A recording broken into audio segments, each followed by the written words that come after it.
سلام، امیدوارم که حالتون خوب باشه. امروز یه ویدیوی جنجالی داریم. قراره که بیف دو تا دانشگاه رو با دوستم آیدا داشته باشیم.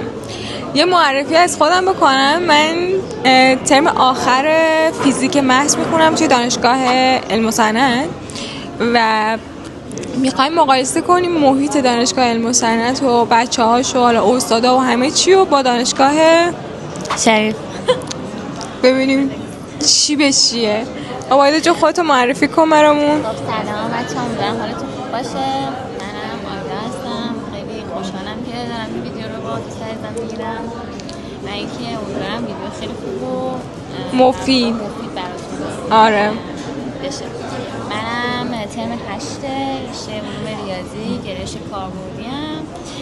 البته من ورودی 4 ساله‌ای که مکانیک بودم که تغییر رشته دادم. داستان اونم میپرسیم که بچه‌ای که میخوان حالا تغییر رشته بدن یه ذره با پروسش آشنا بشن و اینا. البته من حالا فارغ التحصیل به نظر نمیشم. آره طبیعیه دیگه، تغییر رشته دادی طبعا تطابق دروس یه ذره قراره که داستان داشته باشه واسه بچه‌ها. خب از چی شروع کنیم؟ تو بگو. من میگم بیایید از فضای دانشگاه شروع کنیم ببینیم بچه‌ها چه جوریه با هم دیگه. بچه‌های دانشگاه ببینید برخلاف تصوری که از بچه‌های شریف هست، واقعا احساس می‌کنم یه چیز خیلی صفر یکیه. یعنی بچه‌ها خیلی بچه‌های نرد و مثلا درس خونین که واقعا یک سری ایدئولوژی ذهنی عجیب غریبی دارن که آقا تو مثلا لیترالی باید هیچ تفریحی نکنی و کل مدت زندگی درس بخونی و مثلا اینطوریه که آره ما باید تو 30 سالگی بازنشسته شیم و اصلا فلان یه سری ایدئولوژی ذهنی عجیب غریبی که واقعا هم تو زندگی هیچ فانی نمی‌کنن. 0 تا 100 فقط 100% درس میخونن. 100% درس میخونن. یا اینکه بچه‌ها مثلا خیلی مثلا معمولی درس میخونن و واقعا خیلی بچه‌های فانین و مثلا خیلی در حال عشق و حالن. این بچه‌ها خیلی هستن تو شهر در برخلاف تصوری که وجود داره. حالا یه سوالی، با سختگیری اساتید توی شهر اون بچه‌ها که نرمال درس میخونن میتونن پاس کنن؟ ببین میتونم پاس کنم. ببین من احساس میکنم چیزی که تو ذهن ما هست راجع مثلا پاس کردن درس و اینا خیلی با چیزی که واقعیت وجود داره فرق می‌کنه. من خودم آدمی ام که مثلا از ترم 4 به بعد درس خوندنم شد مینیمم مقدار ممکن و باز هم میتونستم درس‌ها رو پاس کنم صرفا به خاطر که احساس می‌کنم شما هر چقدر مثلا میری ترمای بالاتر و درس‌ها تو دانشکده برمی‌داری با استادات شناس میشی و خب میدونی که هر استاد قلقش چجوریه. مثلا من میدونم که یکی از استادام همیشه فقط از حل تمرین خودش سوال میده تو امتحانات و خب منطقا فوکوسم میذارم روی اینکه فقط حل تمرین خودش رو بخونم و واسه همین نیازی نیست که خیلی درس بخونم. میفهمم. حالا بذار به مبحث درسیش هم برمیگردم، ولی بذار راجع به بچه‌های خودمون یه ذره صحبت کنم.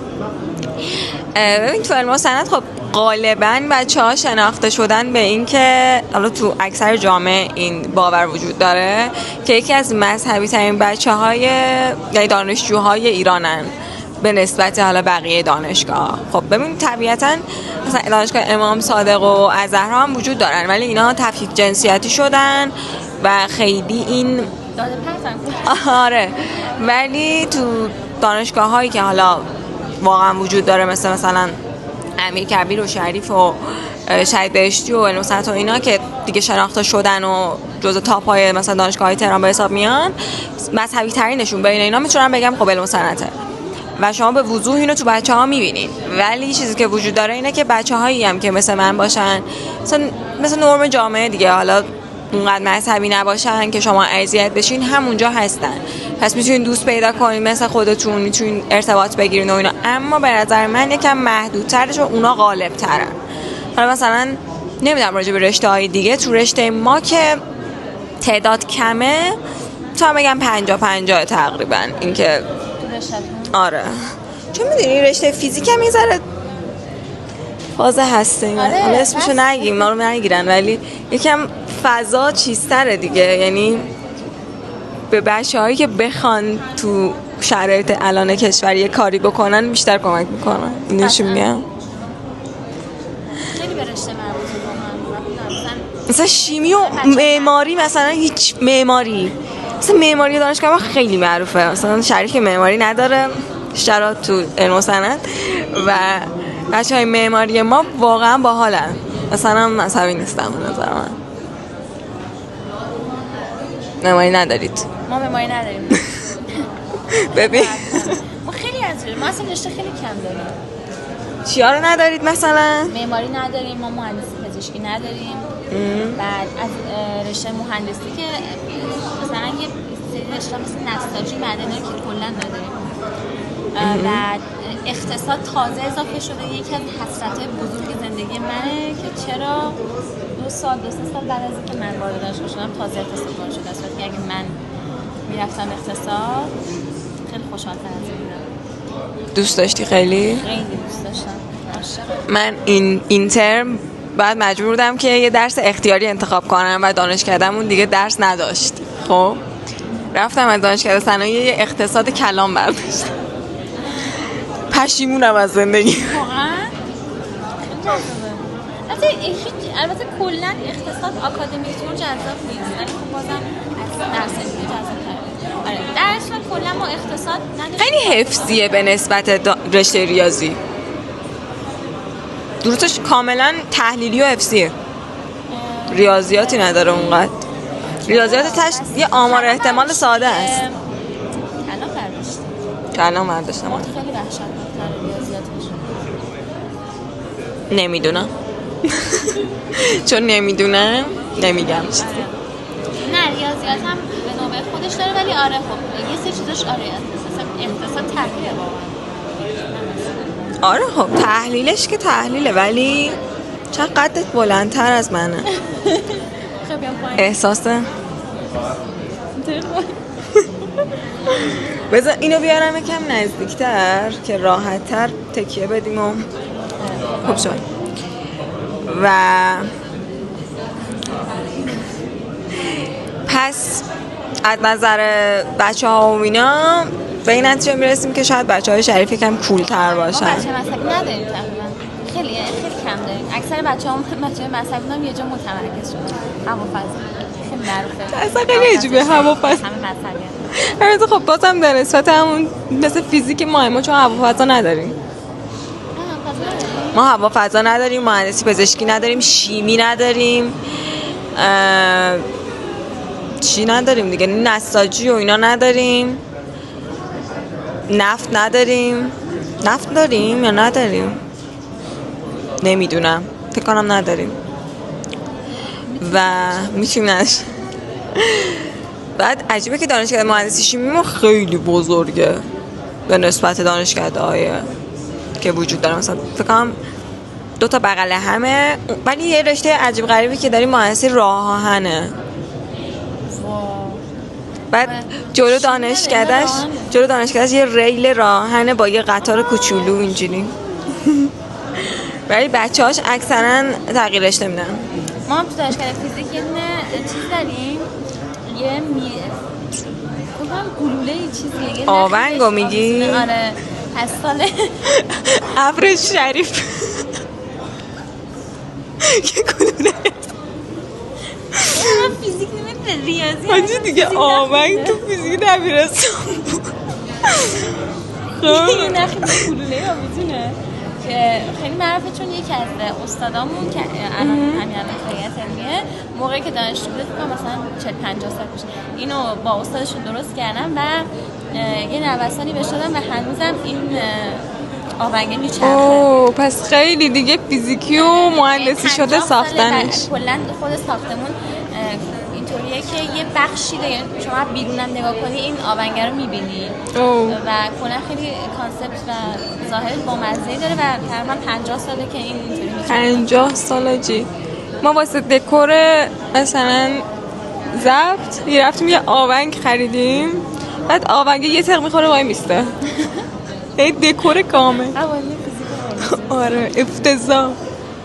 آره میخوام برگردم به اساتید و نمره دهی هاشون ببینیم که امتحانا لولاش چجوریه، واقعا اذیت میشین، چجوری میتونین نمره بیارین. من به نظرم اینو باید 2 پارت کنیم، یعنی 2 قسمته باشه. یه درسای پایه، درس تخصصی. قبول دادی؟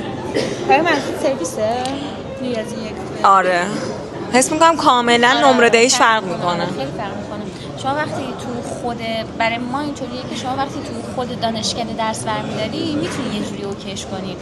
دقیقاً. و چون حالا مثلا دیگه مشکلات خانوادگی دیگه بین دانشگاهی حلش می‌کنی، ولی وقتی در سرویس اصلا تو چون تعداد دانشجو هم خیلی زیاده، مثلا دسترسی به استاد خیلی سخت‌تره.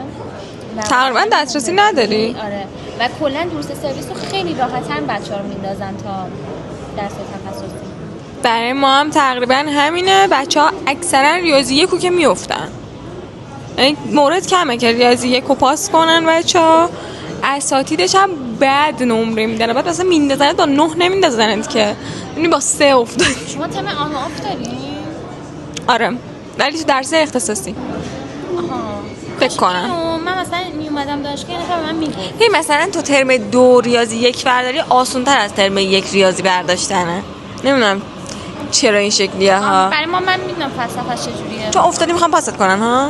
نه چیزش اینطوریه که شما تو ترم یعنی ترم 1 ریاضی یکی که برمی‌داری با بچهای برق و کامپیوتر برمی‌داری و اونا همه پاس میکنن و ترم 2 اونا پاس کردن و یه بار بچه‌ها نسبتاً ضعیف‌تر موندن و خب برای اینکه اینا پاس شن هم نمودار خیلی میخوره. نمودارم که کانسپتش اینطوریه که شما داری نمودار. آره ولی تو علوم مثلا این شکلیه که تو درس‌های تخصصی به خواست استاد و بچه‌ها این اتفاق میفته، وگرنه تو درس‌های پایه اینو نداریم. دروس سرویسمون همیشه ما ترم 2 برای رشته ریاضی 1 و فیزیکی، یعنی شما اگه ریاضی همیشه یه 20 هست. نمودار چی؟ خب ما ربطی به اون قضیه نداره. همیشه ما همیشه ترم در واقع 2 شما اگه ریاضی 1 رو برداری، یعنی ترم آف برداری در واقع حداقل 4 نمره نمودار رو میخوره. پشما. آره این اصلا مثل تقریبا چیز شده دیگه، قانون شده تو دانشگاه ما. نه برای ما اینجوریه که 20 رو میگیره، یعنی مثلا میگه اوکی بالاترین نمره الان چنده، مثلا 19 و نیم رو میکنه 20 به همه نیم نمره اضافه میکنه. نه خب شما وقتی درس سرویس مثلا 400 نفر توی کلاس هستن قطعا 20 پیدا آفرین. ما چون همیشه 20 داریم مثلا همچین موضوعی تو دانشگاه مثلا یه کار میکنن که مثلا میانگین حداقل بیاد روی عددی دیگه، چون میگم بچه‌ها نسبت به بچه‌ای که مثلا ضعیف‌تر بودن ترم آف برمی‌دارن ریاضی یکو، واسه همین همیشه 4 نمره نمودار رو داریم. خب پس میتونین شما تو ترم آفتون تو شریف پاس کنین راحت. برای ما نمیتونین، شرمنده. خیلی فرق ممکنه مثلا پی بیفتید تا ابد و بخونید. آره اصلا تو دروس پایه اگه درس نخونین و بیفتین تا ابد به مشکل میخورین. چرا؟ چون درس‌های اختصاصی همشون پیش نیازشون این دروس پایه و تو اگه افتاده باشی نمیتونی برداری. پیش نیازی هم کلا مثلا پیش نیازی تو بخوام بردارن، خیلی بخوای پارتی بازی کنی با دانشکده و اینا 3 تا درس بتونی این کارو بکنی، که مثلا تو ترم 3 که معمولا دیگه درس‌های اختصاصی شروع میشه 3 تا درسی که مجبور باشی یه پیش نیازی برداری همش هست، پس دیگه نمیتونی دیگه همون یه ترم فرصت تموم میشی. نه ما اینطوری نیست. شما اگه ترم آف درس سرویس تو برداری راحت میتونی پاس کنی و من خیلی ناراحتم بابت این، چون من ترم 1 خیلی زورم زدم ریاضی رو پاس کنم و دیدم دوستام ترم 2. من میدونی با چند پاس کردم آبروم میره، ولی حالا منم ترم 1 پاس کردم. چند پاس؟ 10 و نیم. چیزی بوده. بالاترین نمرمون فکر کنم شده بود 16 که دختره دیگه نرد زیاد بود. بعدش یه 13 و نیم داشتیم، بعد 2 تا 10 و نیم، بقیه افتاده بودن. مثلا تو فکر کن ما 20 نفر بودیم 4 نفر پاس کردن. آها یعنی 20 نفر بودیم ریاضی یکتون؟ آره ما 20، چون ما این شکلی بودش که و همه تو فیزیک بودیم. آره همین. برای ما این شکلی بود که فیزیک یکمون هم مخصوصا چون ما فیزیکی بودیم با فیزیک یک بقیه رشته خیلی فرق داشت و ریاضی یکمون هم حالا نمیدونم چرا ولی همین که تفکیک جنسیتی بود. برای شما تفکیک جنسیتیه؟ نه. برای ما دروس پایمون تفکیک جنسیتیه. واقعا میگی؟ سال اول نبود، از سال دوم بود. یعنی دیگه مثلا الان دیگه تفکیک جنسیتیه. ولی آره نه ما ریاضی یک و فیزیکی که اون برای تمام رشته ها یکسانه و مثلا هست دیگه وقتی 400-500 نفر امتحان ریاضی یک رو میدن. ریاضی یک فیزیک یک امتحانو آره میدن مثلا انتا آخه درس انتا استاد مثلا همشون دارن ریاضی یک درس میدن. معمولا مثلا 3 تا استاد 2 تا استادن نه برای ما مثلا 10 تا استاد، مثلا کلی کلاسه. تو یه دانشکده علوم پایه داریم که کلی کلاسه و استادا شروع میکنن امتحان یکسانه، امتحان بین بچه‌ها یکسانه، استادا فرق میکنه که شما بعد در انتخاب استاد در ترم یک که حالا انتخابی ندارید، چون فکر کنم دانشگاه خودش انتخاب میکنه ترم یکو. آره دیگه، چون وارد دانشگاه میشین یه برنامه میذارن جلوتون عین دبیرستان، میگن این استاد این درست فلان ساعت. بر ما 18 واحد بود. میری سر کلاس، انتخابی هم نداری، حالا شانس و قسمت که چه استادی بهت افتاده باشه. ولی از ترم 2 که انتخاب واحد میکنی و هنوز درس پایه رو داری مثل ریاضی 2 و فیزیک 2 اینا، حواستون به استادی که انتخاب میکنین باشه. همیشه هم ترم یه عمومی با یه استاد خیلی بد براتون میذارن، همه رو بیفتی مثلا 13 اندیشه مثلا. و آره واقعا کانسپت استاد خوب انتخاب کردن یکی از مهمترین چیزای مثلا از درس خوندن خیلی مهمتره. واقعا خیلی استاد خوب بزرگتر از درس خوندن. البته ما تو دانشکدهمون یکم استاد کم داریم، مثلا خیلی آپشن خاصی نداریم بین استادا. ما تقریبا واسه دروس اختصاصیمون هیچ آپشنی نداریم. خب آفرین دیگه. من اینکه تو مثلا بگی من وای میستم مثلا شاید ترم بعدی این درس رو یه استاد دیگه ارائه آفرین که اینجوری تا ابد درس تمام نمیشه.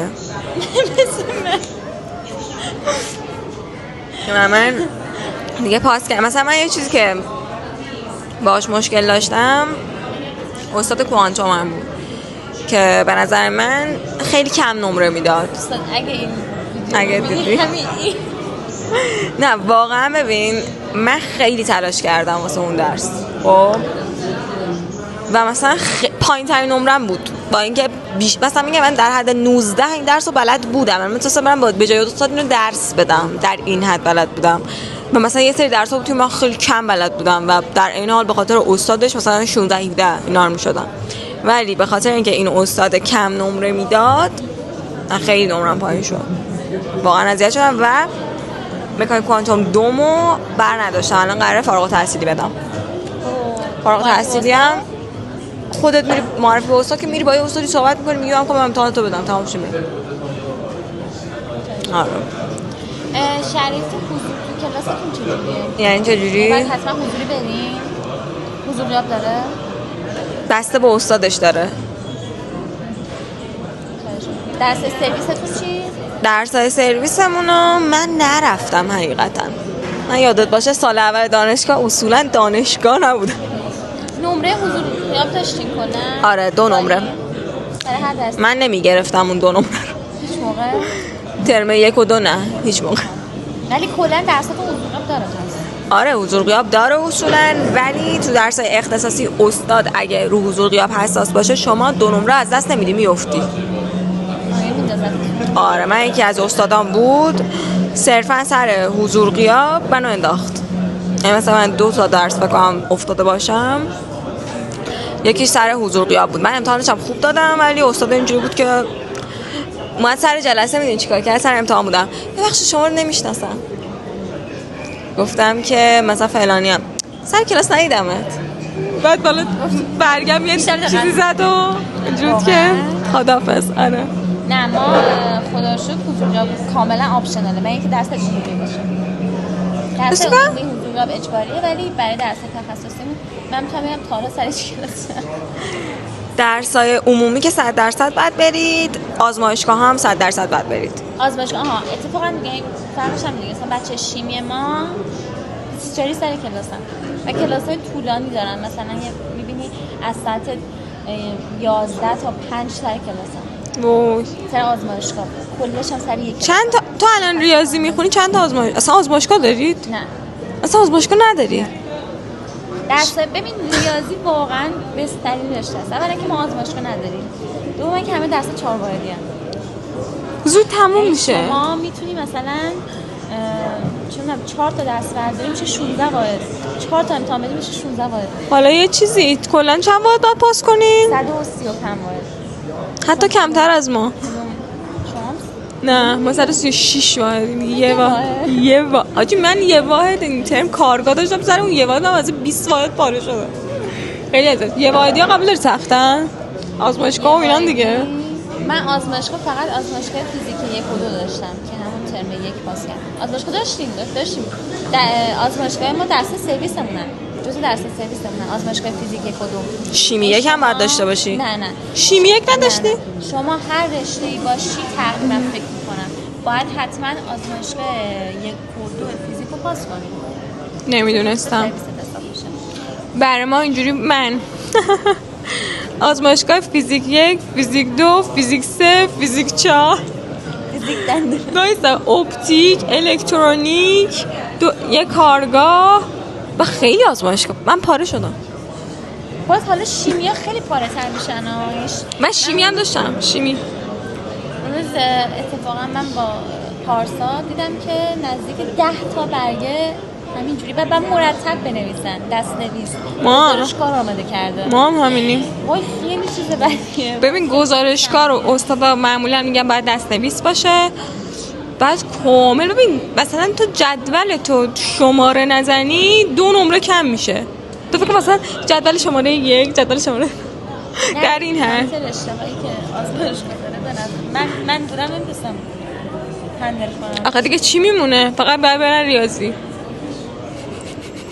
ریاضی خیلی خوبه واقعا. ریاضی خیلی سخته. تئوریاش خیلی سخته. ببین ریاضی میدونی سختش چیه؟ سختش اینه که شما مثلا وقتی فیزیک میخونی من فکر میکنم یه سنسی داری اسم میکنم. جدا از اینه که حل کردن مسئله برات یه روتینی داره. یعنی تو میگی اوکی من نهایتا از 40 تا فرمول استفاده میکنم ولی به جواب نهایی میرسم. خب ولی ریاضی کاملا ایده محوره. یعنی تو باید حتما برای این سوال یه ایده‌ای بزنی تا یعنی ممکنه تو از یه فرمولی نتونی استفاده کنی، اصلا یه چیزی جدید برای خودت کشف کنی تا بتونی سوال حل کنی. چی میگم؟ و واسه همینم حداقل تا چند وقت پیش AI خیلی خوب نمی‌تونست سوال درس منو جواب بده، چون بعد مثل یه انسان فکر می‌کرد و ایده می‌زد. ولی خب مثلا یه سری درس‌ها مثل فیزیک یا شیمی رو من فکر می‌کنم که شما مثلا نهایتش میگه آقا هر چقدر سوال پیچیده باشه یه مسیر خاصی رو می‌تونی طی کنی تا به جواب برسی. برای یه سری سوالات ریاضی شما هر چقدر هم مسیر بزنی یه مسیر خاص در واقع وجود نداره. برای فیزیک به نسبت ریاضی آره تو مسیر خاصی داری ولی مسیرهای مختلف خاصی داری، بس اینه که تو دلت بخواد از کدوم مسیر بری. آفرین. منم منظورم اینه، میگم در هر صورت یه چیزی وجود داره که تو میگی اوکی من نهایتش اینه که هر 10 تا مسیر رو با 10 مدل فرمول متفاوت امتحان میکنم و میرسم. ولی در رابطه با ریاضی این نیست واقعا. اینه که تو ممکنه تا حالا با یه مسئله رو بروشی که تا حالا شبیهش رو ندیدی و کلا بعد یه ایده جدید بزنی برای حل این سوال، خیلی تحلیل های خیلی چیزی بکنی. سخته دیگه. یه سری از سخت ترین مثلا یکی از سخت ترین واحداتون تو دانشگاه چیه؟ ببین کلا وقتی از مثلا من قبل از اینکه بیام دانشگاه می‌پرسیدم بچه‌ها میگفتن که ریاضی مهندسی سخت ترین درسی بود که پاس کردم. ولی برای من اونقدر سخت نبود. چرا؟ چون باز هم میگم ریاضی مهندسی مگه سری فوریه نیست؟ در سرویس میگم سری فوریه نیست مگه همش؟ آره تقریبا. این آسون ترین درس فیزیکه. اصلا بلد نباشی نمیتونی بقیه رو حل کنی. من میخوام همینو بگم، میگم که من تا موقعی که یه درسی برام اینطوری داشته باشه که یه راه حل مشخصی برای طی کردنش وجود داشته باشه من اوکی ام باش. و ریاضی مهندسی تا حدی همین بود. شما مثلا یه ریاضی 2 پیشرفته‌تری میخونی و باز هم یه سری راه حل براش وجود داره. ولی برای من میتونم بگم که من یه درس داشتم به اسم جبر خطیتون خیلی سخت نیست؟ نه جبر خطی هم دوباره از اون سری درساییه که باز هم مثلا اونقدر ایده محور رو مثلا ازرکان نیست. من فکر می‌کنم مبانی ریاضیات برای من سخت‌ترین درس. مبانی هیچ ایده‌ای ندارم. شاید به خاطر استادش بود. استادش خیلی استاد توش یه ذره بگو چی میگن، یه کوچولو در حدی که من بفهمم. میگه هیچی نمیفهمی. خودم نمیدونم. ولی من بخوام بگم کدوم درسمون از همه سخت‌تره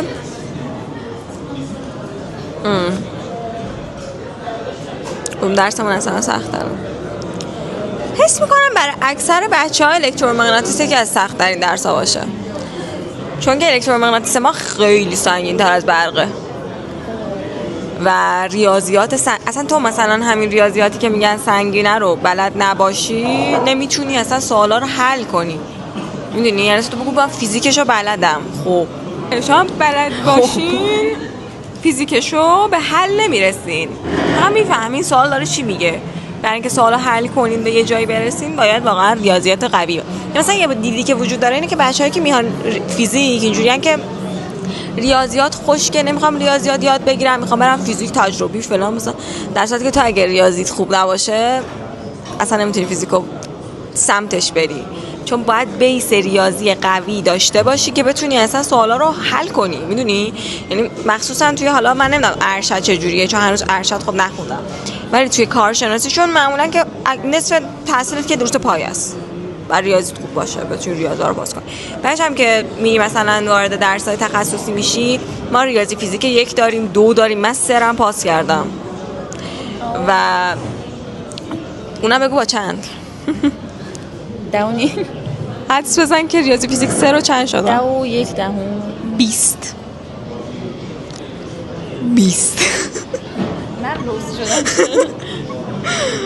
آره و یه ذره داستانش متفاوته.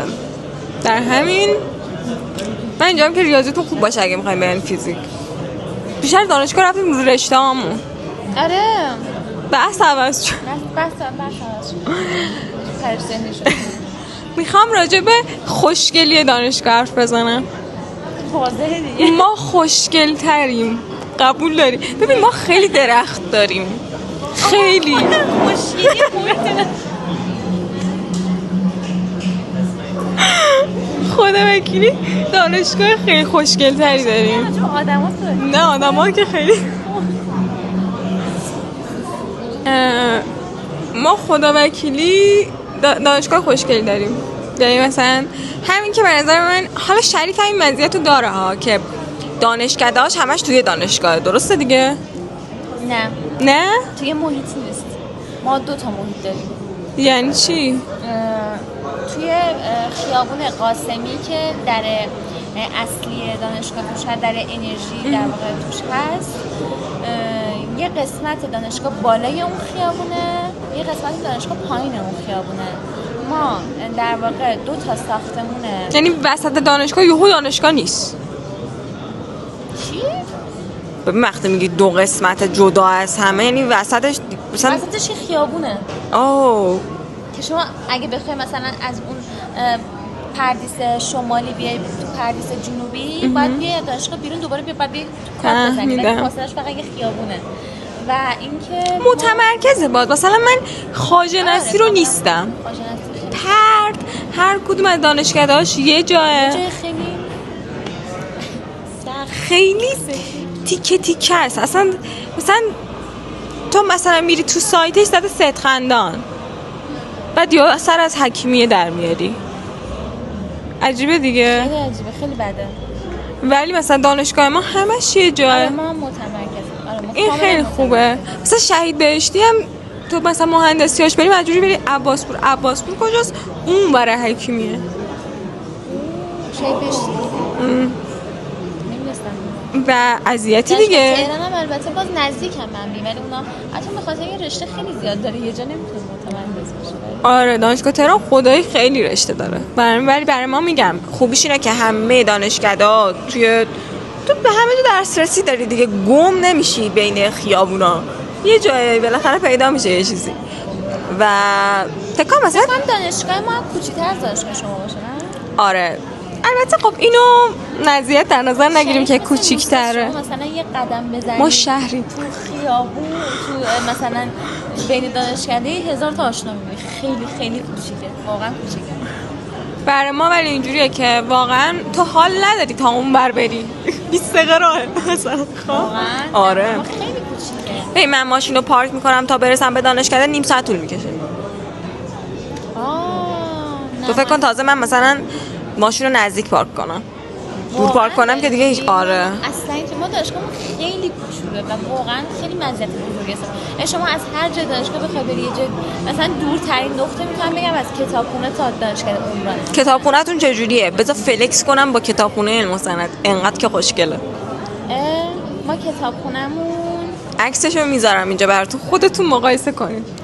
من چیزی کتابخونه، ببین ما کتابخونه مرکزیمون مثلا خوبه اوکیه، ولی ما کتابخونه خوشگل خیلی داریم. مثلا کتابخونه فیزیک دانشکده‌ایه. کتابخونه فیزیکمون خیلی خوشگله، اتفاقا اسمش هم کتابخونه عبدالسلامه که خیلی خوشگله. عکساشو رو میتونی برام پیدا کنی بفرستی؟ که خیلی خوشگله. کتابخونه دانشکده ریاضی کتابخونه مریم ریزاخانیه که خیلی خوشگله و میگم ما هر تقریبا چیزمون کتابخونه داره، هر دانشکدهمون کتابخونه خودشون داره. نه کتابخونه مرکزیتون رو میگم. کتابخونه مرکزیمون من دوست دارم، به من یه فاز کلاسیک با مزه میده. برای ما رو دیدی چه شکلیه؟ دیدم خوشگله واقعا. خدای خوش. کردی تو ببینم. خدای سدیچ میزنه. واقعا. بعد یه آسانسور نازنازی داره، یه طبقه میری بالا کلی کتاب دوباره. اصلا ببین عشق میکنه. خیلی خوشگله کتابخونه‌تون واقعا. این کردی تو ببین.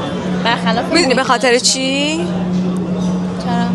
بعضا چرا کتابخونه‌مون خیلی خوشگله؟ به خاطر مثلا نه به خاطر اینکه بچه‌های معماری خیلی قوی‌ان و خودشون اونجا رو طراحی کردن. نه شما معماری ندارید.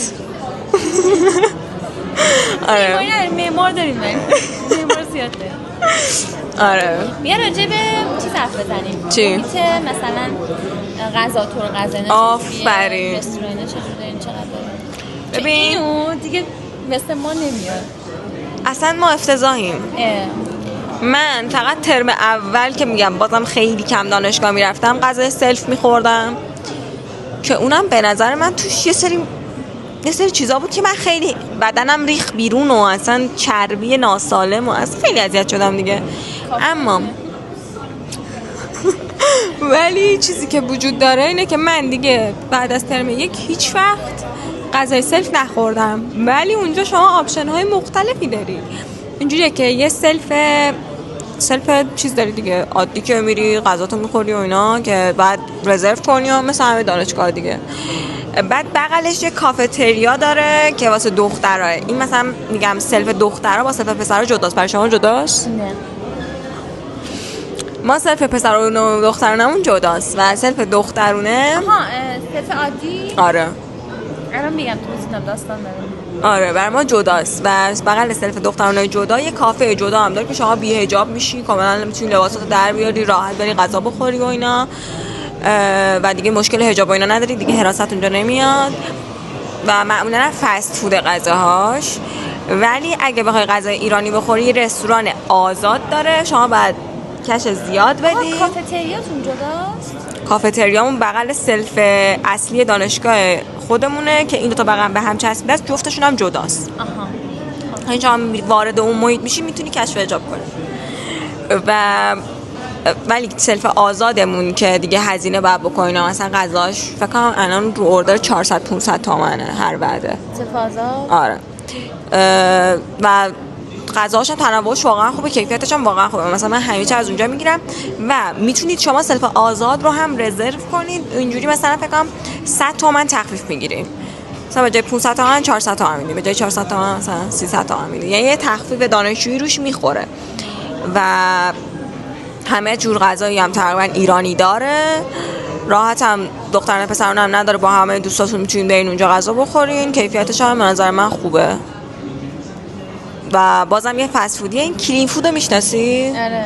یه کلین فود هم داریم ولی دیگه بقیه چیزا هست ولی پراکنده است. مثلا ما یه چیز با مزه دیگه هم که داریم، ما قبلا یه پارک داشتیم، پارک بزرگ. خب بعد اینو سر قضیه 4 سال پیش اسمشو گذاشتن پارک ژینا. خب بعد اینجا قبل از اینکه اونجا بشه پارک ژینا پارک مختلطی بود، سپس به یک پارک بهشت دختران معصومه تبدیل شد و دخترانه است، پسرها حق ندارن اونجا برن چون دختر پسرها میرفتن اونجا و بزرگ بود، مثل باغ بود، میرفتن آفرین و میرفتن اونجا و در نتیجه اونجا رو برای پسرها بستن، فقط الان دخترها میتونن برن. حراست وایساده نمیذاره پسر بره تو؟ آره تقریبا ببیننت کارتتو میگیرن. اونجا و اونجا هم باز یه کافی شاپ داره و مخصوص دختراست، اونم باز فسفودی طوره. اصلا از نظر نمیدونین اگه میخواین برین دانشگاه که درس نخونین و دختر بازی یا پسر بازی کنین، نه این دانشگاه ما نمیتونین. هیچ کاری نمیتونین. هیچ کاری نمیتونین تو دانشگاه ما بکنین. بیرون دانشگاه برید بیرون. اتفاقا برعکس اگه میخواین یه دانشگاه بیاین که کاملا ببینید برخلاف تصوراتتون شریف واقعا آزاده. من خودم به چشم خودم میگم حراست با دانشجو سیگار میکشه. شما هر ما رو میگیرن از هر جایی از دانشگاه بخوایم میتونید سیگار بکشیم، هر نقطه‌ای بخوایم با دوستاتون میتونید بشین زمین پاسو بازی کنیم، برق بازی کنیم. ما رو میگیرن، ما رو میگیرن. و وقتی وقتی که وارد دانشگاه میشین، یعنی گیت مثلا حراست رو رد کنید، دیگه آزادین. خب بله این آزادی رو ما دیدیم چقدر به ضرره بچه‌ها. یه سریا همینجوری رندوم میرن تو این دانشگاه درس میخونن، میدونی؟ چون مثلا وارد دانشگاه میشین مخصوصا شیمی و مواد، مثلا یه فشن شو تقریبا مردم با هر نوع لباس و ما هم یه سری پاتوقایی داریم خب، ولی قطعا سمت دانشکده ما نیست و بری زیر شیمی، زیر مهندسی شیمی. یعنی قایم میکنی. آره مثلا یه زیرگذری، امیدوارم حراستی میدونم، زیرگذری اونجا وجود داره که شما بری اونجا با همه نوع چیزی مواجه میشی، ولی بقیه جاهای و اونجا هم با حراست بهت کی میده، اینجوری نیست با قایمکی این کارا رو بکنی. ولی بقیه جاها کاملا حراست مشتو میگیره، کارتتو میگیره میبره با هادیه چک و لقدی میزنه و اینجوریه که بشین سر جا. بس من از غذامو بگم. آره بگو. ببینید از لحاظ این خدمات وندینگ داریم؟ وندینگ ماشین آره. همه دانشگاه‌ها دارین، همه جا دارین؟ نداشتیم گذاشتن. ببینید از لحاظ این نوع خدمات دانشگاه واقعا بسیاری، واقعا از هیچ نظر کم نذاشته برای بچه‌ها. اولا که ما صرف عادیمون که چیز بود، دخترونه پسرونه صرف عادیمون، ولی از سال 401 تا سال 402 بعد اواسط 403 فکر کنم بچه‌ها یه صرف دیگه داشتیم که مختلطش کردن. به صورت اجباری و بعد دوباره بسته شد. بعد از اون ما حالا جدا از صرفمون کیفیت صرف دیگه واقعا صرف دانشگاه قرار نیست غذای خوبی داشته باشه، انتظارات خیلی بالایی واقعا نباید داشت. البته من خودم دانشگاه غذا میبرم، یکی از مشکلات اصلی ما تو دانشگاه اینه که دانشکدهمون گرم کن نداریم. خیلی از مگر منم غذا میبردم. من غذا میبرم. ما یه صرف اساتید داریم که ما رو اساتید و کارکنانه، ولی بچهای عادی هم میتونن از اونجا غذا بگیرن با پول بیشتر منطقه. این همون صرف آزاد ماه. اساتید میرن اونجا غذا. خب ما صرف اساتید مثلا اینطوریه که اگه صرف عادی غذاش مثلا 20 تومنه، صرف اساتید غذاش از 250 شروع میشه. برام 300 400. شما سلف دکتراتون هم جداست مثل ما سلف دکترامون کامل جداست. یه ساختمون لاکچری 2 طبقه ما رو راه نمیدن، فقط دکترا راه میدن. ما ولی من خودم وقتی که مثلا غذا نمیبرم از صرف اساتید میگیرم. بعد ما چندین تا کافه داریم، یه دونه شریف پلاس داریم که خیلی گنده است. خود شریف پلاس 2 تا در واقع بخش خیلی بزرگ داره که به اسم پسرونه دخترونه است، ولی بچه‌ها قاطی میشینن، اسمش کاری نداره. و اینکه توی شریف پلاس یه دونه کافی شاپ داریم، یه دونه غذا ایرانی داریم، 2 تا غذای، یه دونه غذای فست داریم، یه دونه مثلا سالادینا داریم. بعد همه‌شون هم کیفیتشون خیلی خوبه و قیمتاش هم مثلا قیمتاشون طوریه که دیگه مثل غذاهای بیرون، ولی خب ارزان‌تر باشه. عدد بگو. عدد الان مثلا میدونی چنده؟ نه واقعا، ولی مثلا فکر کنم جوجه یه نفرش، یعنی غذای 1 نفره ایرانی جوجه باید مثلا 300 باشه. مثل سلف آزاد ما هم جوجه‌مون 300 میدونم. ولی خب مثلا کافی شاپمون تکمیله و همه چی داره و هر نوع مثلا نوشیدنی که بخوای و فلان، و اونم مثلا قیمتشون طوریه که قیمتش خوبه به نظرم. یعنی مثلا یه قهوه عادی مثلا بخوای یه کارمل ماکیاتو بخوری 250 اینا هست. من این آپشن کافه رو میگم همون کافتریایی که دخترانه است فقط داره. ما قاطیه دیگه. کافه قاطی ما داشتیم جمعش کردم اینقدر من هیچ کس نرفت. چی بود؟ اصلا ما یک مثلا یه در همین کافه شاپمون رو به محیط بیرونه، یعنی شما بگیری همین جلوش رو وایسی بخوری. فهمیدم. آره و جلوش هم جکوزه که جکوز چیه؟ جای خیلی مهمه دانشگاه ماست. عکس جکوزو برام میذارم اینجا و برام. معروفه چون که بچه ها معمولا سیگار و چیزای متفرقه‌شون اونجا من دیده بودم یه دیوار مهربانی برای سیگار داشتید، عکسشو دیده بودم. به خاطر نمیارم. عکسش تو اینستاگرام وایرال شده بود که دیوار مهربانی سیگار. جدا از شریف پلاس یه دونه شریف فست فود داریم که فقط فست فوده و خیلی هم غذاش خوشمزه است. من دوست دارم و بازم به غیر از همین شریف فست فود یه شعبه کلین فود و یه شعبه کلانام داریم. ما هم همین. بعد اخیراً هم کاله اضافه شده. کاله هم اینو شنیدم میگم کاله 2 تا غذا میاره میده. این چیه داستانش؟ نمیدونم. ببین اون موقعی که مثلا شروع شد مال پارسال بود، من تا حالا نرفتم. منم نمیدونم. به غیر از اون چند تا جای دیگه هم داریم که حالت فست فود رستوران تورن، یعنی داریم زیاد داریم و تو هر دانشگاه همون اول که من 401 منم وارد دانشگاه شدم، توی هر دانشگاه هم یه وندینگ خوراکی داریم و یه وندینگ قهوه. ما هم وندینگ خوراکی و وندینگ قهوه تو همه دانشگاه‌ها داریم. در کل خیلی خوبه دیگه از این لحاظا این نوع خدمات واقعا حس میکنم، ولی شاید رقابتش اونقدر سنگین نباشه با دانشگاه ما. شاید مثلا شما 8 باشید ما 6یم تهش. به نظرم یه کافه اضافه تر دارن دیگه، هم وندینگ ماشین که ما هم داریم. چی دیگه داره؟ یه کاله هم که میگی نخوردی. یه مجموعه داریم به اسم شریف فست فود، مثل یه رستوران بزرگه که همه چی داره و علاوه بر اون کلانا داریم. کلانا داریم شما؟ کلانا نداریم، کلین فود داریم. کلانا خودش این مزیت خیلی بزرگه واقعا. کلانا برن میدونن کلانا چیه. ولی قبول کن نه ما میبریم نه شما. قطعا دانشگاه تهران توی این قضیه میبره. نه حاجی از دانشگاه میان بیرون میرن تو میدون انقلاب پر غذا. باشه من دارم میگم خدماتی که دانشگاه به شما ارائه میده به عنوان یه دانشگاه. راست میگی. البته از نظر محیطی بخوایم، نه محیط بیرون دانشگاه شما قبل بزنی بیرون یه اشغالی بکنی سمت ما نیایید. میرید لای مکانیکیا و افتضاحه. ما هم همینه دیگه ترش داستانه. شما اگه بیای مثلا بخوای بری عشق حال کنی ممکنه خفت بشی. آره اینجا هم ببینم میترسی. من معمولا ماشین رو پارک میکنم میدوام دیگه بودو ولی دانشگاه تهران از نظر محیط بیرون دانشگاه عالیه. قبول داری؟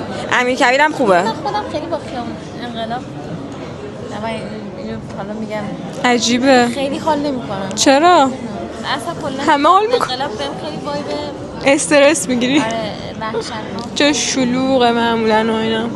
ولی به نظرم با از کافه های خیلی خوبی قطعا اونجا پیدا میشه. چون فکر از دانشگاه ما بیای بیرون جز مکانیکی چیزی پیدا نمیشه. ما جز خفتی چیزی و دیگه چی میتونه مقایسه بشه؟ نمره دهی استادا رو که گفتیم. طبعا هم از نظر علمی دانشگاه شریف استاداش بهترن. هزینه‌ای هم که ما نوبت دوممون شهریه‌اش الان ترم 9 شما باید چقدر شهریه بدین؟ فکر میکنم که واحدی یک خورده اینا باشه. نه خب فرق میکنه واحد به واحد با شهر ثابتش و فلان. شهر ثابت ندارم بچه. چرا؟ ترم 9 تقریبا عین پردیسه. خب پس اگه اینطور باشه بعد ترمی مثلا بدن 100 تومن. بچهای ما بدبختا اونایی که 9 ترم میشن میگن باید 50 میلیون الان پول بدن درساتون رو بخونین که 9 ترم نشین.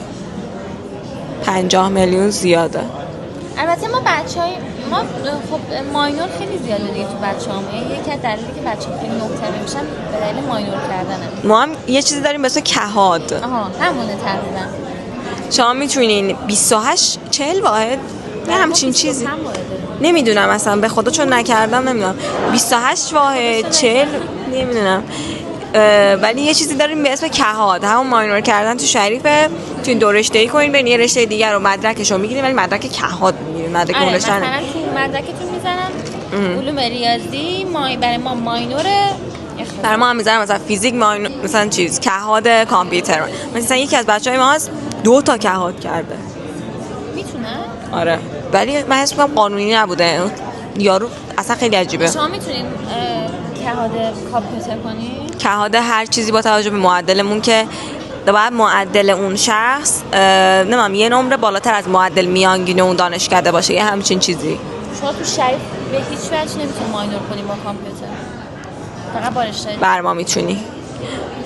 ولی اکثرا میدونین چیکار میکنن؟ اینجوری نیست که از فیزیک بریم ماینور کنی با کامپیوتر. این آدم خیلی عجیبه، من ندیدم جز این کسی، اصلا کلا جز این هیچ کس اصلا تفسیرهای خاصی. آره ولی اکثرا بچهای مهندسی مثلا مکانیک خود کامپیوتر اینا میان فیزیک رو کهاد میکنن، یعنی میان مثلا 30 باید 40 باید فیزیک میگذرونن، یه همچین چیزی. چون اسم میکنم رشته مثلا اینجایی که بریم حالا ببینیم چیه. ما اکثر بچه‌ها ماینورشون رو مخصوصا صنایع، یعنی شما صنایعی نمیشناسید تو شریف که با اقتصاد ماینور نکرده، همه با اقتصاد ماینور میکنن، بستگی به رشته‌تون داره و مرتبط نه بعد، یعنی میگم بعد مرتبط. حالا یه چیزی مگه تو نمیگی که اقتصاد واسه کارشناسی وجود نداشته تو شریف؟ آره درسای در واقع یه سری درسای مشخص هست که برای بچهای ماینوره. ما کارشناسی نداریم ولی یه سری دروس داریم توی در واقع لیست دانشکده اقتصاد برای بچهای ماینور، چون اینقدر بچه با اقتصاد ماینور میکنن. علی ماینور کرده بود؟ من خودم ماینورم. تو ماینور چیه چی؟ اقتصادم. یزیدتا میگم این میگه میخوام عزیز 100 تا واحد داره پاس میکنی یه دور مکانیک رو گذروندی. چرا باید اضافه تر باید پاس کنی؟ خودش اگه معدل الف نباشی 2 ترمه. گفتم که 24 واحد وقتی به رشته اضافه بشه اگه معدل الف باشه میتونی تو یه ترم 24 واحد رو برداری تمام شه، وگرنه که 2 ترمیه واسه خودش. آره مثلا 2 ترمیه واسه خودش، ولی خب اوکیه اگه علاقه داشته باشی. میگم مثلا ما بچهای صنایع خیلی ماینور میکنن، ولی یه چیزی که وجود داره بچهای صنایع خودشون مثلا یه سری درساشون با همین ماینور اقتصاد مشترکه، مثلا مبانی اقتصادشون خرد و کلانشون رو خودشون باید پاس کنن، واسه همین درس‌ها تطبیق میخوره. مثلا فکر کنم 16 واحد میمونه تقریبا. خب آره 16 واحد واقعا کمه. آره 16 واحد میمونه و فقط 16 واحد پاس کنن. میخوام راجع به تغییر رشته آیده ازش بپرسم، یکم توضیح بدیم فرآیند اداریش چه شکلیه، یکم بهمون بگه. ببین تغییر رشته واقعا یکی از سخت‌ترین پروسه‌ای بود که من تو دانشگاه طی کردم. اول اینکه کاشکی مثلا واقعا خیلی خوبه که آدما اگه مثلا بخوان رشتهشون انتخاب کنن تو دانشگاه فارغ از هر چیزی مطمئن باشن به اینکه دقیقاً چه علایقی دارن و بر اساس همون عمل کنن که در واقع مثل من نشه. من خب چون شریفو خیلی می‌خواستم من مکانیک رو انتخاب کردم و واقعا اون موقعی هم که مکانیک رو انتخاب کردم تو بودم که خب اوکی رشته خوبیه، دانشگاه خوبیه و بزنیم بره. و تا ترم 1 و 2 که داشتم بورس سرویس رو پاس می‌کردم اوکی بود، تا اینکه ترم 3 من استاتیک رو برداشتم و استاتیک رو برداشتم، بعد درس آشنایی با مهندسی مکانیک رو برداشتم. آشنا شده گفت دیگه نمیخوام. دیدم که من اصلا هیچ علاقه‌ای صفر مطلق هیچ علاقه‌ای ندارم به مکانیک و از چیش بعدت اومد؟ ببین کلاً اولا که من داشتم کم کم با روحیات خودم آشنا می‌شدم و نمیخوام بگم مکانیک رشته مردونه‌ایه ها، نه واقعا. خب یعنی من تفکیک جنسیتی هیچ موقع نمی‌کنم، ولی حداقل با روحیات من اصلا سازگار نبود. احساس می‌کنم مثلا ما حتی یه درس داشتیم، کارگاه داشتیم. کارگاه چی؟ کارگاه ماشین افزار. همینو گفتم یه باید پدرم دارم. خب من همینو واقعا اگه همگروهیمون مثلا من 2-3 نفر بودیم، 2 تا دختر یک پسر، اگه همگروهمون پسر نبود ما پسش بر نمی‌اومدیم. من ببین دور مردونه نیاز داشت، یکی این که اصلا منو خوب می‌کرد. وسط حرف دوستم پیدا. ببین من این ترم ماشین افزار داشتم، کارگاه جوش و تراشکاری دیگه. آره ببین یکی که زورم که نمیرسید، این دستگاه‌های تراش رو باید جابجا می‌کردیم، همش هم سنگین. بعد اینجوری بودم که زورم نمیرسه، میگم بابا دوبار هول بدی مثلا اوکی میشه دیگه. بعد ببین گرم، فکر کنم ما این ترم داشتم برای ما فشرده گذاشتن تو یه روز، بعد توی فضای سوله طوریه که حتی تهویه هوا هم نداره. یعنی مثلا ما از 6 صبح 7 صبح ما اون تو بودیم تا ساعت 5 بعد از ظهر بدون تهویه هوا، گرم. بعد خود تراشکاری که داری آهنو تراش میدی خوش گرمایی هم تولید میکنه، تو قشنگ قشنگ مردم. خب بعد زور باید بزنی فلان، بعد میلیمتری حساب میکنن، مثلا قطعه که تراش دادی رو با کولیس میزنن اینجا که خب 0.1 میلیمتر فاصله داره با اون چیزی که باید، برو از اول قطعه رو بساز. آره دقیقاً داستانا وجود داره. سرویس شدم. من نمیدونم چون ما داشتیم. من نمیدونم که، من نمیگم که مثلا بالاخره فیزیک، من نمیگم که واقعا مثلا آینده شغلی یه مهندسی مکانیک قراره این باشه، خب ولی حداقل طبق چیزایی که مثلا من فهمیدم و اینا بازم به روحیات من هیچ جوره سازگار نبود و اصلا من داشتم به این فکر می‌کردم، به این نتیجه رسیدم که با من کلا یه آدمی هم که بیشتر باید برم سمت ساید بیزنس و به اون ساید خیلی علاقه‌مندم، حتی مهارتام اونجا بیشتر خلاصه میشه. کلا هیچ جوره حال نکردم و فقط اینطوری بودم که من باید از این رشته برم. بعد چون من داشتم در واقع علایق و مهارت‌های خودم رو توی اقتصاد و حالا بیزنس می‌دیدم، گفتم برم چه رشته‌ای؟ برم صنایع. صنایع که مثلا داشتم صحبت می‌کردم با دانشکده و اینا، دانشگاه صنایع چون تغییر رشته بهش خیلی زیاد صورت میگیره تو دانشگاه ما، خیلی زیاد و واقعا داره میاد جزء یه رشته مثلا تاپ. آره داره میاد به نظر من جزء ستای اول. موقعی که رفتم صحبت کنم این وایبو به من داد که ممکنه اوکی نشه. با این حال ببینید شما وقتی وارد مثلا پروسه تغییر رشته میشین دو تا حالت دارید، یکی که از رشته پایین‌تر بخواید بریم به رشته بالاتر، یکی که از رشته بالاتر بخواید بریم به رشته پایین‌تر. فکر کنم از رشته مثلا پایین‌تر بخوای بری بالاتر معدل خیلی سنگینی بخواد. شما اگه از رشته پایین‌تر بخواید به بالاتر، اینجا هر دانشکده تبصره‌اش با دانشکده دیگه فرق می‌کنه و قوانینش هم فرق می‌کنه. مثلا برای رشته صنایع تبصره‌ای که گذاشته بودن اگه شما مثلا نذارن برید این بود که تبصره سختشون این بود که شما باید میانگین معدل ریاضی 1 ریاضی 2 و فیزیک 1 و فیزیک 2 تون این 4 تا معدلشون باید بالای 17 می بود. اوه آره و خب من ترم 3 بودم و نبود نمرات سخته های. بعد اصلا تو درس‌های پایه که تو به زور فقط پاس می‌کنی و اصلا شوک بهت وارد میشه، تو ترم 1 تازه وارد میشی با این درس‌ها مواجه میشی. حالا به هر حال من ترم 3 بودم و این شرایط رو پاس نمی‌کردم. حالا مثلا من فکر می‌کنم که تقریبا مطمئنم که ما تغییر رشته به کامپیوتر نداریم. من اینکه شما برق باشید، اگه برق باشید میتونید، ولی از رشته دیگه شما نمیتونید برید کامپیوتر. حالا باز هم مثلا تبصره صنایع اینطوری بود که باز هم اگه معدل این 4 تا درس بالای 17 بود 2 ترم به صورت مشروط میرفتید داخل دانشکده و باز هم یک شرط معدل کلی بعد میذاشتن که اگه اینو پاس نمی‌کردی خدافظ به دانشکده خود. و خب من همونجا چون شرط معدلم هم پاس نمی‌کردم صحبت کردم با دانشکده و بعد از کلی اصرار یه چیزی که دانشگاه خیلی مطرحه اینه که هر اتفاقی از نظر من امکان پذیره، یعنی این که حتی میگن شما نمیتونی بری کامپیوترن، هر اتفاقی امکان پذیره، فقط باید کل زورتو بزنی. هر روز آموزش باشی. چی؟ هر روز باید تو آموزش باشی. هر چیز، یعنی بگن شما این کار برخلاف قوانینه، به نظر من امکان پذیره، اگه اصرار و زور خودتو بزنی خیلی هم همیشه جواب. از دختر بودنش استفاده. حالا به هر حال به من گفتن که مثلا یه کار دیگه که میتونیم بکنیم اینه که شما ما حتی تغییرشتون رو تو سیستم قبول نمی‌کنیم به صورت مشروط هم، تو بیا از دانشکده ما یه ترم این درسایی که یه سری درس رو بردار، نمرت بالای مثلا 19 بشه. چطوری میتونستی برداری اصلا درساشو؟ اجازه میدن، شما اصلا هیچکی چک نمیکنه که چی برمیداری تو دانشگاه ما، هر چی بخوای میتونی برداری. در ما نمیتونی و اصلا حذفت نمیکنه مگه اینکه مثلا اون درسی که داری برمیداری باعث بشه که مثلا بچه‌ها خودشون از اون دانشکده درس بهشون نرسه.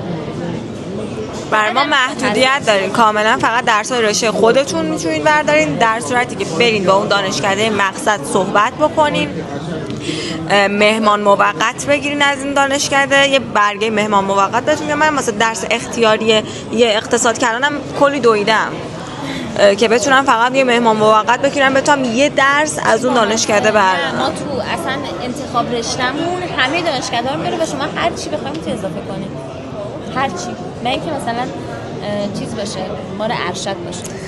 حتی ارشد هست برداری اصلا ما ارشد از رشته خودمون به صورت اختیاری میتونیم برداریم، نه از رشته دیگه نه. و خب به من گفتن که بردار و من چون میدونستم که ممکنه نشه یه درسی رو برداشتم که اگه خواستم برم یه رشته دیگه ای که رشته دوم مد نظرم ریاضی باشه تطبیق بخوره. تطبیق بخوره. به خاطر همین درس ها رو برداشتم و بازم نمراتش خیلی خوب بود، ولی باز هم سنه قبول نکرد. اینجا یه ناروی خیلی بزرگی از طرف سنه بهم خورد و همونو سریع رفتم با دانشگاه ریاضی صحبت کردم و قبول کردم و اون درسایی که اون ترم برداشته بودم همش تطبیق خوردم. چه خوب. آره از هیچی عقب نموندم واقعا، تقریبا میشه بود. و وارد ریاضی شدم و هنوز هم هر روز خیلی خوشحالم و خدا رو شکر میکنم که سنه نشد و من رفتم ریاضی، چون نمیخوام بگم به علایقم مثلا خیلی نزدیک‌تر بود، ولی منو وارد یه مسیری کرد که اگه میرفتم سنه قطعا من وارد اون مسیر نمیشدم. وارد چه مسیری مثلا؟ مسیر این که شما وقتی میری مثلا رشته‌ای که خیلی دنبالش بودی و من سنه برام همین در واقع ویژگی رو داشت، خیلی دنبالش بودم و اگه میرفتم قطعا خودم رو وقف درس خوندن می‌کردم. ولی وقتی رفتم ریاضی کار کردی بغلش، باعث شد که من به این فکر کنم که خب اوکی، من وقتی علایقم بیشتر سمت ساید بیزنسی و این داستاناست ماینور میکنم با اقتصاد و میرم سمت وارد دنیای کار میشم. من وارد تابستون 4 سالسه یعنی ترم 5م وارد در واقع دنیای کار شدم. رفتم 3 ماه اینترن بودم تو اسنپ و اینکه خیلی سخت بود، پیمنت نداشتم هیچی و محل کارم هم جردن بود و هر روز میرسیدی واقعا درس بخونی بغلش هم بری؟ راست میگی.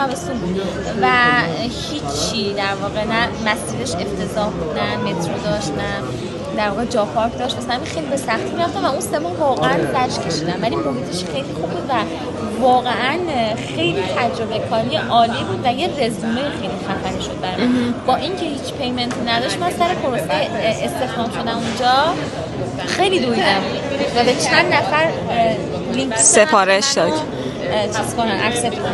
حالا برای 3 ماه بعد 3 ماه هم من اونجا آفر گرفتم که بمونم اونجا به عنوان مثلا یه پیمنت هم بگیرم، ولی پیمنتی که پیشنهاد دادن، آفری که دادن خیلی بد بود و اینکه خب من مهرش قرار بود برم دانشگاه و نمیتونستم برم جردن واقعا همین اوکی رو ندادم. بعدش دنبال کار گشتم دیگه. ببین یه چیز بگم، من احساس می‌کنم که چیزایی که خیلی مهمه اینه که شما تو انتخاب کردن دوستاتون تو دانشگاه خیلی باید حساسیت داشته باشید. فکر نکنید واقعا همینجوری ایزیه و یکی از چیزایی که منو خیلی کمک کرد تو مسیر کاری بود که دوستای من اکثرا همشون سر کار میرن. اینو میگفتم تو شریف خیلی بهتر از دانشگاه ما. بچه‌ها ما اصولا سر کار کم پیش میاد، اصلا تو رشته ما خیلی اصلا چون کاری نیست ولی خیلی کم پیش میاد برن سر کار و اینا. من دوست خودم همه سر کار میرن، همه سر کار میرن و خب از اون دنیای آکادمیک هم بیشتر فاصله گرفتم و وارد حالا مثلا سر صنعت و استارتاپ اینا و واسه همینم خیلی کمک کرد بهم این آشناییت با دوستان و باعث شد که من کانکشنم هم بیشتر بشه، همین که مثلا بدونم که بیشتر میخوام برم سمت چه پوزیشنی و بعد دیدم که بیشتر به پوزیشن پروداکت علاقه دارم. اصلا اینا هیچ ربطی به رشته من نداره، ولی یعنی باید چی کار کنی تو این پوزیشن؟ توی این پوزیشن ببین شما وقتی وارد پروداکت میشی خیلی خیلی باید نسبت به رشته‌های دیگه باهوش‌تر باشی. اصلا یکی از سوالات خیلی اصلی که توی اینترویو میپرسن، میخوای اینو کلا یه ویدیو جداگونه بگید.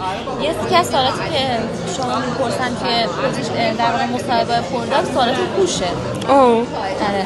یا مثلا یکی از دوستان مثلا سوال المپیادی پرسیدن، یا مثلا سوال خیلی عجیب غریبی می‌پرسن، ولی بیس کارش اینه که شما وقتی مثلا یه محصول جدید رو می‌خواید ریلیز کنی، یعنی شما به یه محصول، یه در واقع فیچر جدید، یه ویژگی جدید به محصولتون فکر می‌کنی و خب شما به عنوان پروداکت باید برنامه‌ریزی این که اینو چجوری از یک ایده به اجرا به دست مشتری برسونی و تمام کارهای این وسط با هندل کردن دیولپر، هندل کردن ساید مثلا مارکتینگ، دیزاین، اینا همش با شماست. یعنی یه ذره ساید مدیریتی هم داری یاد میگیری که کل کار منیج بکنی، بتونی جلو ببری، به نتیجه برسونی و اینا. و حالا یه سری مهارت‌ها این وسط باید بلد باشی دیگه، اجایل کردن، اسکرام کردن، که اینا همش مهارت پروداکتیه و در نهایت شما باید از هر در واقع تیم یه مقدار چیزی بلد باشی. مثلا از تیم دیزاین یکم باید طراحی سایت رو بلد باشی که حالا این تیم‌ها از زیرش در نرن، کارو طولانی نکنن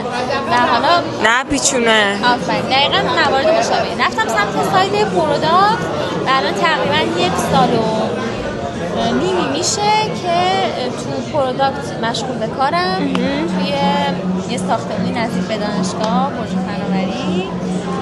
آجی نزنن. خیلی اتفاقاً خیلی میترسم، ولی خب خیلی خوشحالم چون رفتن به ریاضی باعث شد که من به این نقطه برسم، چون باعث شد که من کامل برم سمت اینکه واقعا من به چه چیزی علاقه دارم و خب خیلی برام خوب تموم شد، چون الان هم رزومم از بچه‌ای که تو شریف کاملا به آکادمیک بودن چسبیدن، ایزوله بودن رو ازش در اومدی دیگه. آره ببین واقعا شما وقتی وارد دنیای محیط کار میشین هیچ جا تو مصاحبه از شما نمیپرسن معدل چنده. من جای خیلی زیادی مصاحبه دادم، صحبت کردم، دوستای خودم بودن، هیچ جا از هیچ کی پرسیده نشده که شما معدل چنده. فقط به رزومت و مهارت‌هاتون نگاه کردم و وارد شدن به ریاضی باعث شد که من به این چیزا اهمیت بدم. آخه چیزی که وجود داره به نظر من بچه‌های شریف اکثرا میخوان مهاجرت کنن.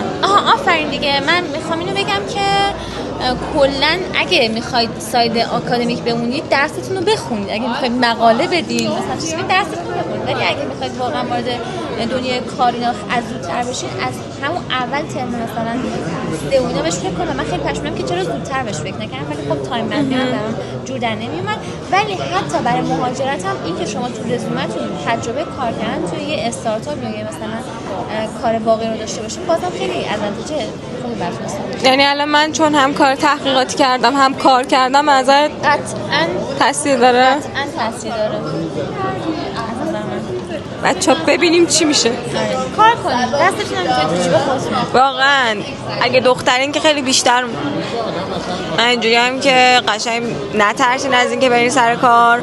من خودمم من از ترم 2 رفتم سر کار.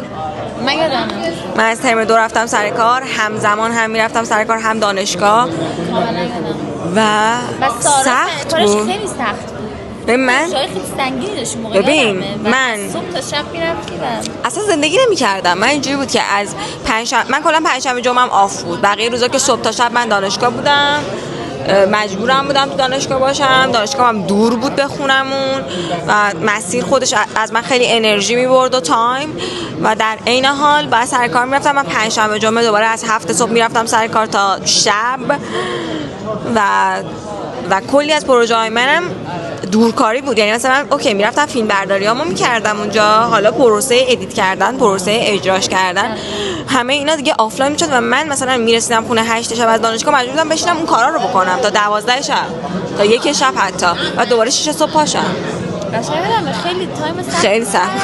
ولی خب همه اینا یه تایمی اوکی میشه دیگه. یعنی من واقعا اون تایمی که میرفتم استنتری سخت میگم یکی از سخت‌ترین روزهای زندگیم بود، چون من بعد صبح میرفتم اونجا و شناوری شرکت‌های بزرگ در واقع تک خیلی کمه و شما باید سر ساعت مقرر اونجا باشی، سر ساعت مقرر از اونجا بری و مسیر بعد اصلا خیلی سخت، با اینکه محیط شرکت خیلی بود ولی خیلی سخت. ولی خب باعث شد که اون رزومه‌ای که برای من ایجاد کرد هیچ کار دیگه‌ای برای من ایجاد نمی‌کرد. و به نظرم میدونی چیه اینجوریه که استارت اینکه شما بخواید وارد محیط کار بشین خیلی سخته. ولی ادامه دادنش خیلی راحت تره. قبول داری؟ راحت تره واقعا. یعنی من از شغلی که الان دارم، پوزیشنی که الان دارم تو شرکت دارم خیلی راضیم. یعنی میتونم بگم که جزء ساده ترین پوزیشنایی که یه نفر میتونه داشته باشه. یعنی از همه لحاظ کاملا یه کار دانشجویی برای من. میفهمم. و چیزی که به نظر من وجود داره اینه که اگه از اول وارد حیطه‌ای بشین که به علایقتون نزدیکه. مثلا من واقعا سوشال مدیا رو دوست داشتم، همونطور که الان دارم مثلا واسش دیلی ویدیو میگیرم، دوست دارم توش فعالیت بکنم و اینکه تجربه کسب کنم توش برام خیلی چیز مهمی بود، چون می‌خواستم خودم یه روزی شروع کنم و اولش میترسیدم که خودم برای خودم این کارو بکنم. این ذره گارد همیشه وجود داره دیگه اولش. دوست داشتم تجربه کسب کنم که نتیجه بهتری بگیرم وقتی که میخوام خودم شروع بکنم و اینکه برم یه جای دیگه کار کنم هم یه حقوقی میگیرم بابت اون کار. چون شما وقتی واسه خودت کار میکنی داری سرمایه گذاری میکنی، ممکنه حقوقی نداشته باشی، داری صرفا رو خودت سرمایه گذاری میکنی که خودت حالا مطرح بکنی و بعدش حالا یه روزی به اون درآمده برسی. ولی وقتی که شما میری برای یکی دیگه کار میکنی، قرارداد مینویسی، حقوقتو میگیری و یه ذره تو رو در اصل مستمرتر اینجوری پوش میکنه که اون کار رو حتما انجام بدی و این خیلی تجربه خوبی برای من بود. و بعد شما آشناهای خیلی زیادی پیدا میکنید، بر حسب اتفاق شما هی با آدمای مواجه میشین که شما رو سر کار میبینن، میگن ای شما این کارو انجام میدی، ما هم یه آدمی میخوایم که مثلا این کار برای ما هم انجام بده و شما هی با آدمای مختلف اونجا کانکت میشین و یهو از مثلا یه کانکشن به 100 تا کانکشن میرسید و خودتون انتخاب کنید دلتون میخواد تو کدوم هیته کار کنید و این خیلی نظرم چیز باحالیه. ببین کانکشن اصلا در تقریبا مهمترین چیزی که واقعا برای یه نفر میتونه خیلی باید بهش اهمیت بدید. من میگم که حتی اگه شما از اول بیستون رو آینده اینطوری چیدین که آقا من مهاجرت میکنم میرم، باز هم از دنیای کار غافل نشید. یه در واقع چشمایی رو از زندگی براتون روشن میکنه که نمیدونستین وجود داره و یه چیزایی رو یاد میگیرین که هیچ موقع به صورت آکادمیک اونا رو یاد نمیگیرین. من میگم کانکشن هم به نظر من خیلی چیز مهمیه، مخصوصا اگه شما میخواین وارد دنیای بازار کار و استارتاپ زدن و این داستانا بشین. کانکشن خیلی مهمه. من موافقم. چقدر چیز شدیم رفتیم تو جاده خاکی از مقایسه دانشگاه. حالا تایتلاشو چند تا میزنیم دیگه، یکی اینکه مقایسه این دو تا دانشگاه، ورود به بازار کار دانشجویی و مثلا یه چیز دیگه، ببینیم چیا گفتیم برای حسب اون میزنیم.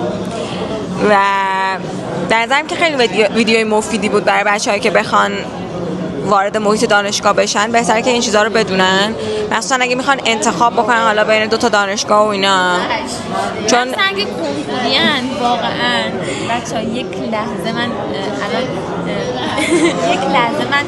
کل زندگی گذشته من جلوی چشمم رد شد تایمی که کنکوری بودم و خیلی سخت بود، اصلا همه چی اینقدر زجرآور بود ولی همه اینو واقعا میگذره و یه روزی اصلا یادتون نمیاد که اون صفحه چجوری بود، ولی واقعا بچسبیم به این داستان کنکورینا چون این فرصت یه بار تو زندگیتون پیش میاد و اگه خوب ازش استفاده کنین خیلی خوبه.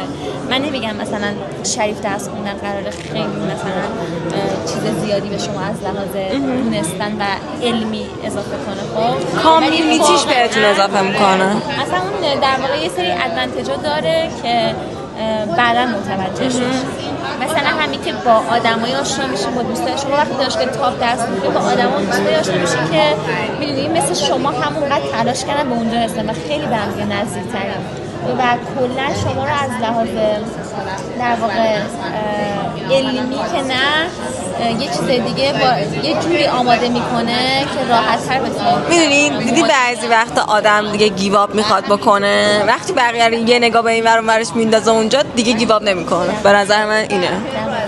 و کلا اینکه شما دانشگاه تاپ درس بخونید به نظر من بزرگترین مزیتش اینه که صرفا یه جاهایی تو زندگی به کارتون میاد که فکر نمی‌کنید. مثلا میرید تو کار پیدا کنید بگن مثلا فلانی مثلا 5 تا دانشگاه برتر تهران درس خونده، اون براتون یه مزیتی حساب میشه نسبت به بقیه کسا. علمی شاید من فکر می‌کنم علمی اونقدر چیز اضافه نکنه ولی از اینکه کردیت داشته باشه خیلی جاها به کمکتونه واسه همین گرافیتی.